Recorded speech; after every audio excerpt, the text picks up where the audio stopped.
Assalamu alaikum туугандар. Мен бир ой менен бөлүшөйүн дедим туугандар. Ошол көчө көймө боюнча Камчы Кыдыршаевдин иштен алышы боюнча уйку жок эч кимде. Курсага тамак барбай, тамак жейиз, тамак барбай. Кадимкидей ойлонуп калдым. Баары ойлонуп атат, элдин баары. Баары ойго батып кетти. Не болуп кетти деп ойдо жүрөт азыр элдин баары эле. Баягы Камчы Кыдыршаев кете элек жатып эле уже элдер уже сагынып баштады. Уже баркын билип баштады. Уже аябай барктап баштадык. Кадимкидей бар кезде мындай көп эметпей, кайгырбай, баягы эме беймарал жүрчү элек. Кетти дегенден жүрөк башкача боло баштады.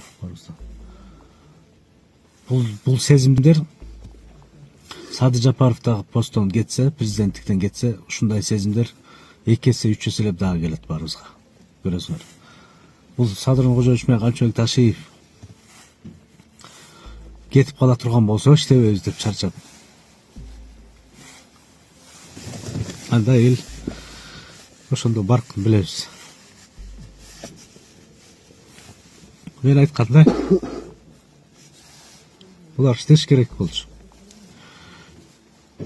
20 жылда иштеш керек болчу.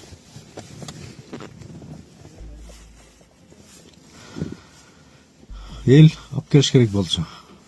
Кайра конституцияны ойлоп таап алып, конституция деп конституцияга такылып отурду. Бирок эл чечиш керек деп ойлойм. Ошол туугандар.